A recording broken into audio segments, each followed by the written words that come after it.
Hey guys, so this is the second page, I believe, second page of the part one video. So if you take a look at this, then sometimes you really have to be careful with this type of factoring because all the time when you're doing the factoring, the very first thing that you have to do is common factoring, okay? So find something that is in common for all the terms, not partially, okay? It has to be fully all of the terms, something in common. So if you take a look at this 3x squared plus 12x plus 9, hopefully you see that 3 is the GCF in this case, right? So GCF is 3. So you factor that out first. So you have then 3x squared plus 4x plus 3. So you should be fluent up to this point at least, okay? Common factoring is literally the basics of the whole factoring. So if you are not so fluent or not comfortable with this because you haven't done your homework, then you should start doing your homework. If you have done all the homework but still not comfortable, then you have to come for extra help, okay? So in this case then, our product. So when you're looking at this, you only look at what's inside, okay? So what's inside? So what's outside is already factored out. We don't care. It stays outside. It sits outside. That's not part of our problem anymore, okay? So then in this case, from the blue highlighted part, I'm going to start writing in blue to match the color. The product in this case will be 3. And the sum in this case will be 4. Again, remember, we're only dealing with what's inside, okay? Because the 3 in the front is just the result from the common factoring. So then obviously we have to find the two numbers that are added to 4 but multiplied to 3. And it's actually quite easy to do because there's only one factor, or one pair of factors for 3, which is 1 and 3, which then adds up to 4, right? So then the 3 stays outside. So I'm going to use red for the 3 because it still stays outside. Then it will be x squared plus 1x plus 3x plus 3. And then close the brackets. So then if you take a look at it, it will be these two that we have to do the common factoring. So x squared and 1x, the only common factor in this case is the x. So then x stays outside of the blue section of it, okay? Then x squared divided by x is just x. Now positive 1x divided by x is just plus 1. And then the second part, now the sign right after that is positive. So then we're just going to follow that. 3x plus 3, the common factor in this case is 3, so it will be then x plus 1, and then close the whole brackets. Now, then, hopefully you see that x plus 1 inside of the very, inside the brackets, they are the same, so it's a common factor. So, then it becomes 3 x plus 1, and then x plus 3. Okay. And that's pretty much it, except for the very outside the brackets, we don't really need it. So the final answer then becomes 3, x plus 1, x plus 3.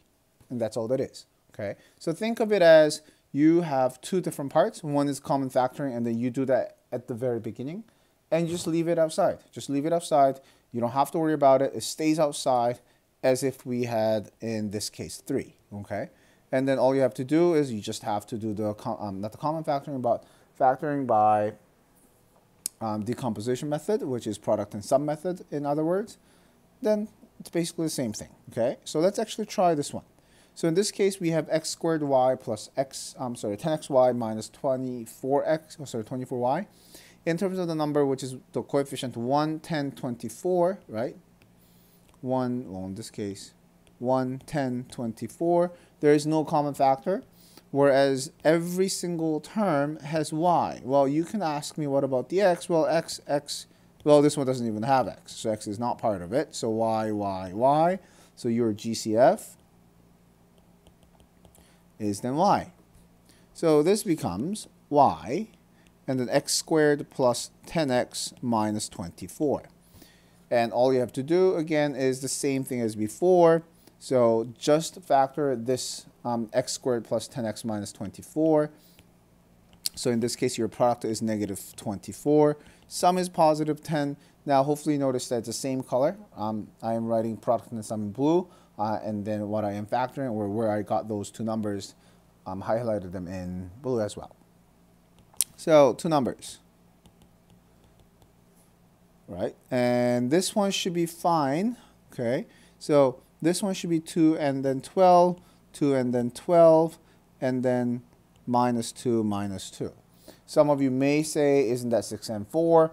Well, 6 and 4 gives me 24, but in order for us to have negative 24, we need to have either 6 and negative 4, or negative 6 and positive 4, but they do not give me positive 10, so these two are not the right pair.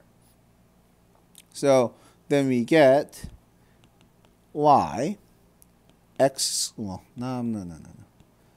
I will use blue, x squared minus 2x plus 12x minus 24. And then close the brackets. So then equals y. Then these two, the first two always pair that up. And in this case, the common factor is x. So it will be x minus 2.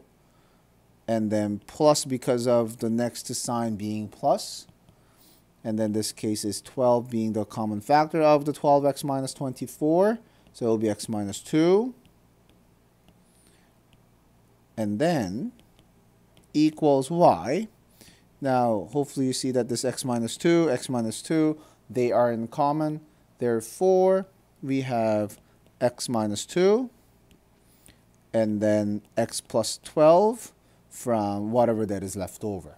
Okay, so then we're done. So it's basically the same thing as before, but nothing really complicated. Okay, it's just the same thing, just do the common factoring first. Okay, so I actually want you to try these two. I will put the solution key of these two separately, okay, and then you should be able to follow that. Okay, now example 6 is a little tricky, but it could be very simple and easy.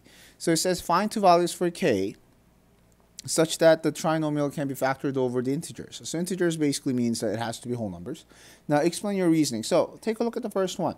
So in this case, my product is k, my sum is negative 9. Now remember that, remember that